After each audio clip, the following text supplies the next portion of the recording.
In this time of ageing empires and of fruitless opinions, it can only be helpful to reconsider the reflections of those who would show us ways of avoiding the storm of excess that presently devours our civilization. E.F. Schumacher was such a one.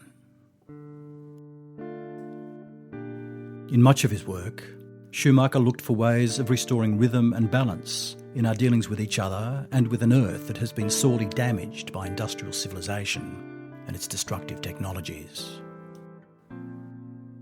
Very early in the piece, Schumacher demolished the myth of limitless growth as the natural destiny of economies and of nations. The common sense spoken by Schumacher is nowhere to be seen in the economic and political style of the present day.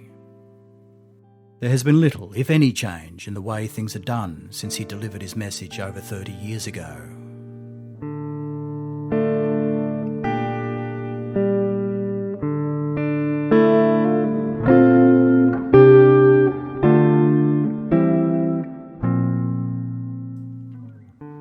A deep aesthetic is expressed in Schumacher's thought.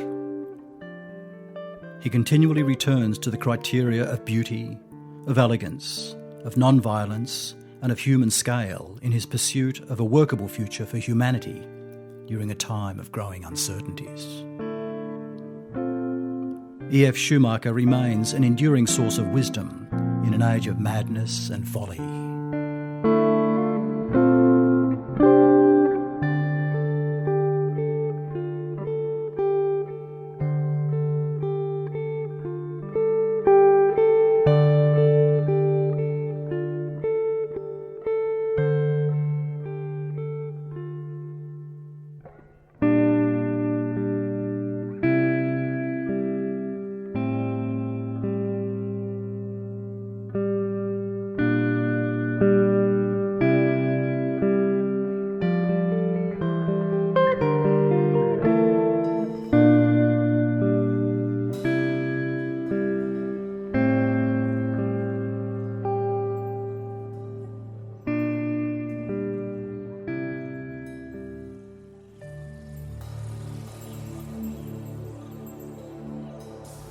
Today the vocabulary is that anyone who calls black black is called a pessimist, and anyone who calls black white is called an optimist.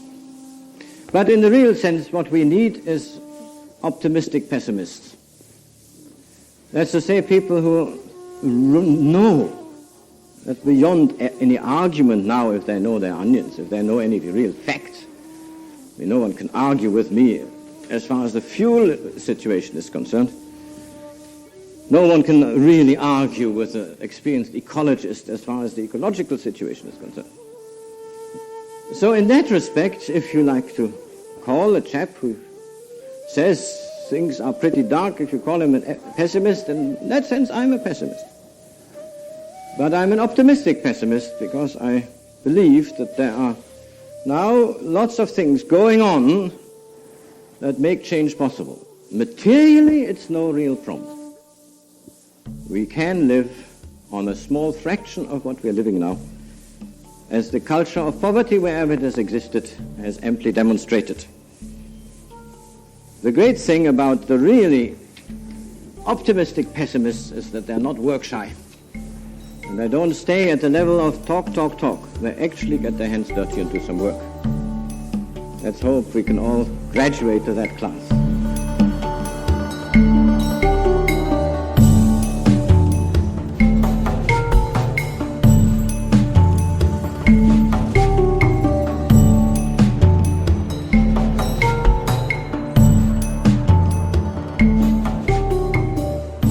Very few people at the rich end, few as a proportion of total humanity, cannot possibly be a model for the world as a whole. And unless we find a new model, we're just going to drift deeper and deeper into disaster. The rich society norm, whether you say to the world at large, if only you will adopt our technology and our methods, you can all live like little Americans, or little Western Europeans, or little Japanese. That is just plain nonsense. It can't be. a different model is required. We might say a culture of poverty.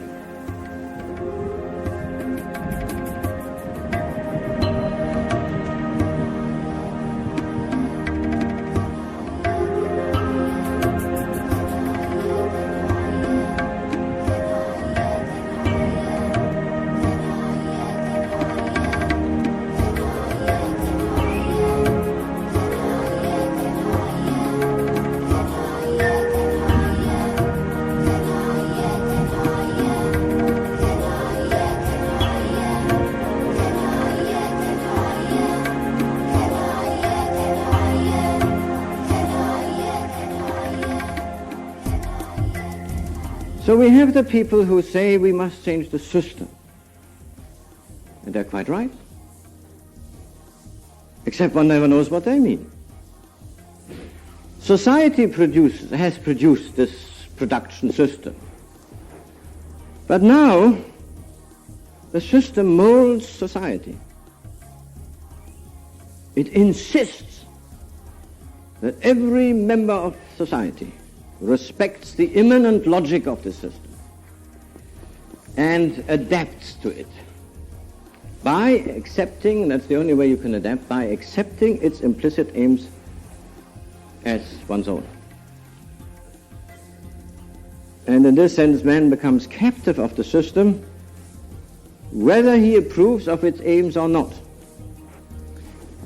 And he cannot effectively adopt different aims and values unless he takes steps to alter the system of production. The prevailing concept of efficiency rules the modern world not by itself. It rules it by the type of technology and the type of organization it has produced.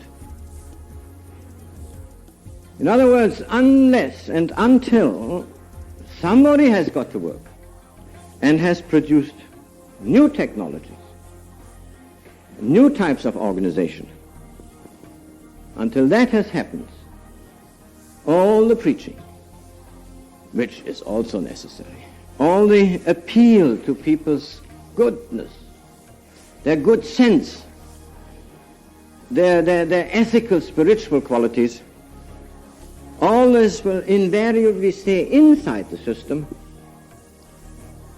and will be powerless to alter the system.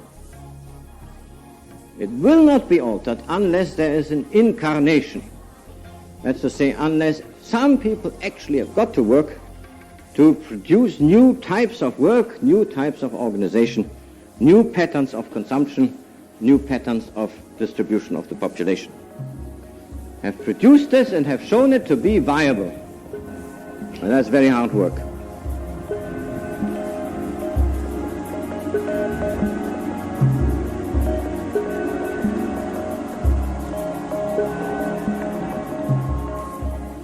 For work, we have to have some guidelines, some orientation. And if we've come to the conclusion, as I've come to the conclusion, that these now suicidal tendencies of the modern world, quite apart from their disastrous spiritual implications, could be summed up in four criteria.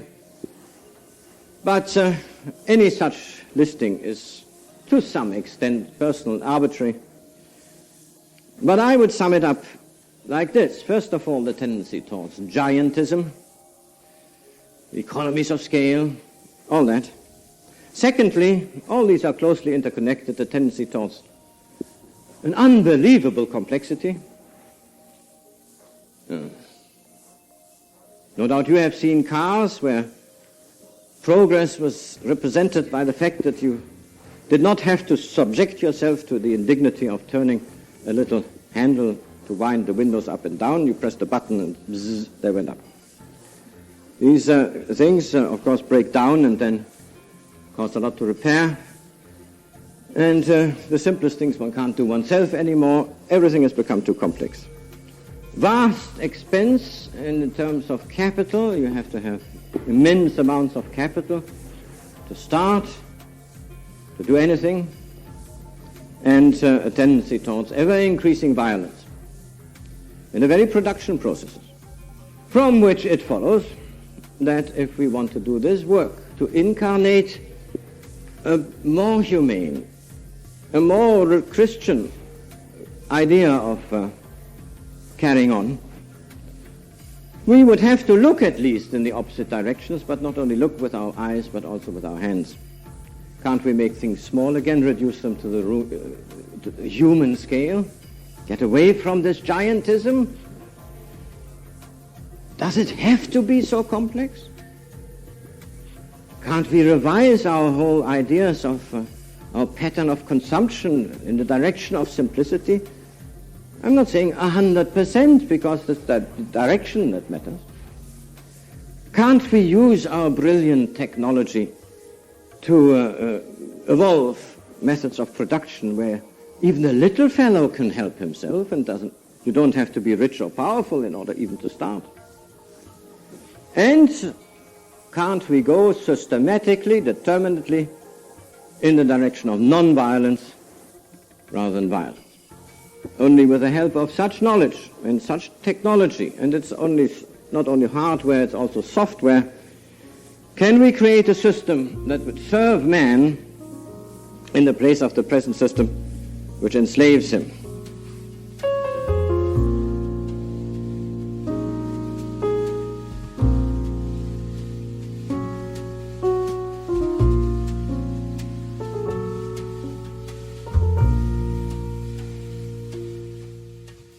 We are not using the facilities the Creator has put at our disposal for the purpose of attaining an end. We don't even make up our mind what our end is.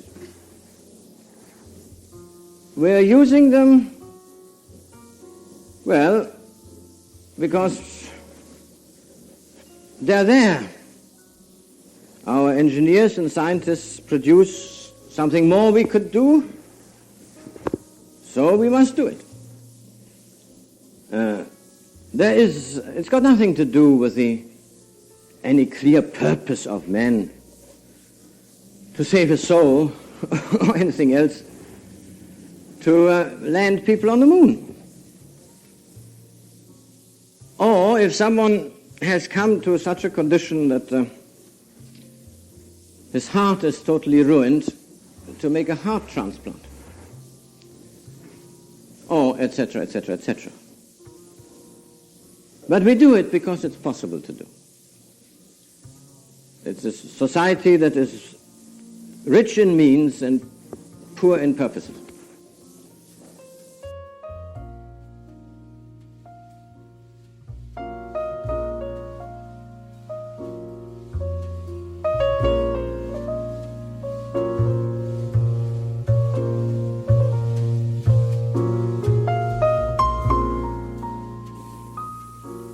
Unity is difficult to attain. It's very difficult to attain inside ourselves. Even a saint like St. Paul had to struggle against this lack of unity inside himself. For the good that I would, I do not, but the evil which I would not, that I do. O wretched man that I am. With the mind, I myself serve the law of God. With the flesh, the law of sin. So, this has something to do with God, with unity. And the diversity and multiplicity has something to do with our earth. And uniformity has something to do with hell.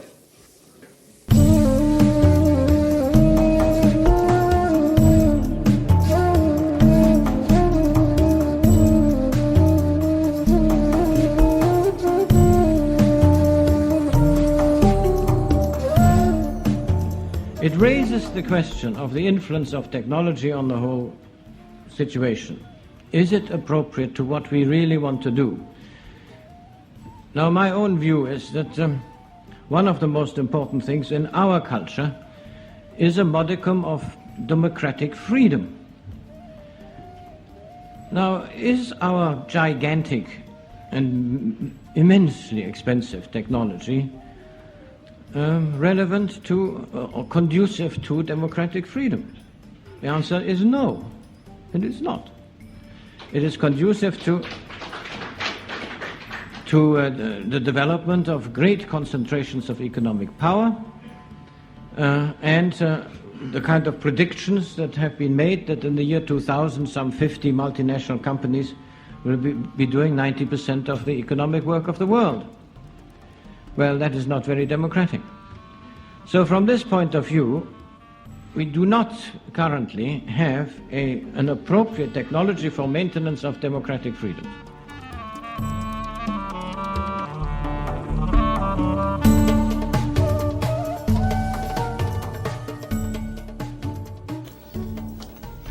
And what interests me most, and has been interesting me for quite a long time, is to mobilize more and more intellectual forces to create a technology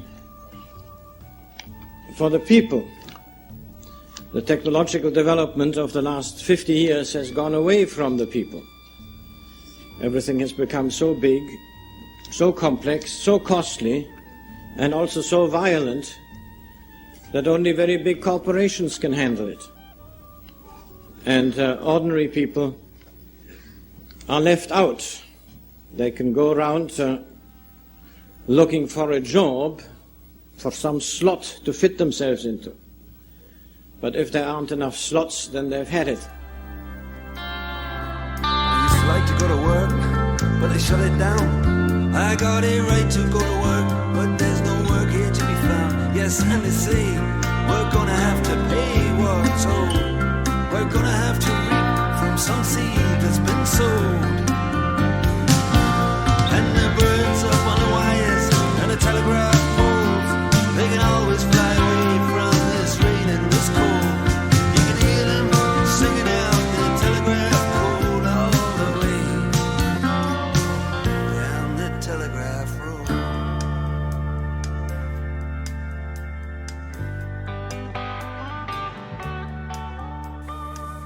If you had a technology that is small, then that technology can use small sources of energy, extremely relevant to the whole energy problem. You could heat this building with solar energy, but you can't heat the Rockefeller Center with solar energy. Wouldn't even propel the lifts. If you have a small-scale technology, of course, most of your ecological problems disappear because nature has tolerance margins. And little skirmishes with nature, she can deal with it, but massive assaults, that she can't deal with. If you had a small-scale technology, and only if you have a small-scale technology, can you get a better distribution of population. The fact that roughly 70% of the population of this country live in cities, which between them cover just over 1% of the surface area of the country, entails, of course, enormous energy usage, but cannot be overcome with the existing technology, because it's been produced by the existing technology. So the precondition of any kind of decentralization of the population, smaller towns, a better structure, villages around a market center, market centers around a major town, ideally no major town more than a couple of 100,000 or thereabouts. Everything more is an encumbrance and doesn't serve the human spirit at all. But it's no use talking about decentralization unless one incarnates it in the flesh and creates the wherewithal, the means of doing so.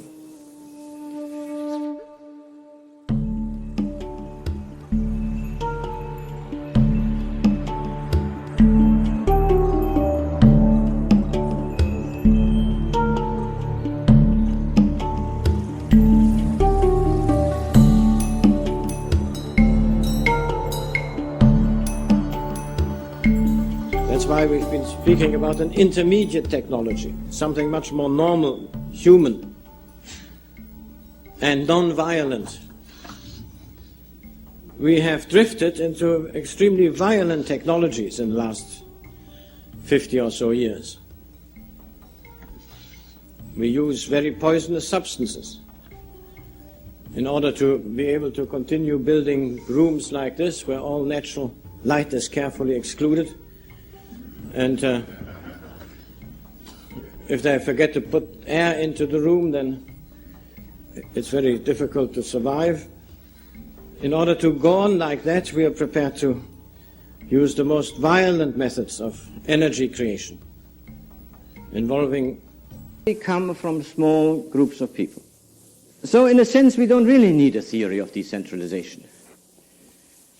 The dinosaurs, they will collapse under their own weight. The only way to look at them is they're paper tigers. And they have gone through this evolution just like the dinosaurs, and they will end the same way. Let's hope it won't be an ice age. But innovating minorities, they're always small and are ipso facto decentralized. If any one of us still expects any real help from big, powerful organizations, I suggest we're wasting our time. These organizations are big and powerful precisely because they are not, in this sense, innovating. So the best is to forget them.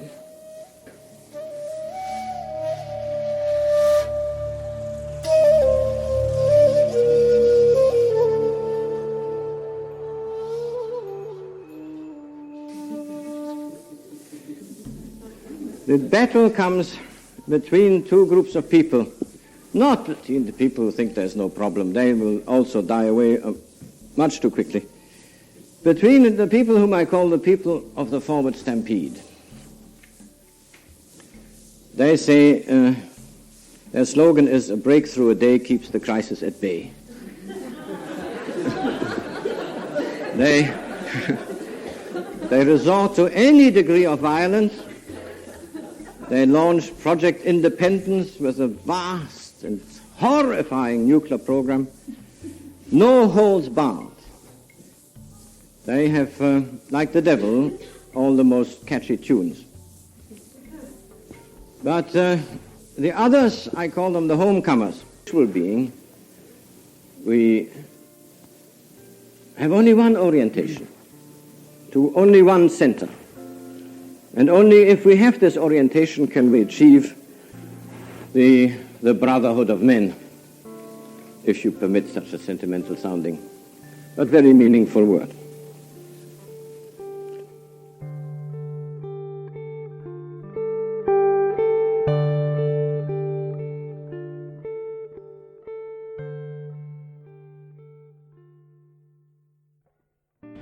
Everything to do with money is the reflection of something much more vital. This is due to the fact that we've allowed technology to develop so that that it's made some people extremely powerful. Then they'll command the monetary resources. There's no doubt about it. In other words, it is not a matter that can be solved by monetary tinkering. It can only be solved by creating new possibilities of living for ordinary people. If these possibilities are created, then we have done everything that needs doing and everything that can be done.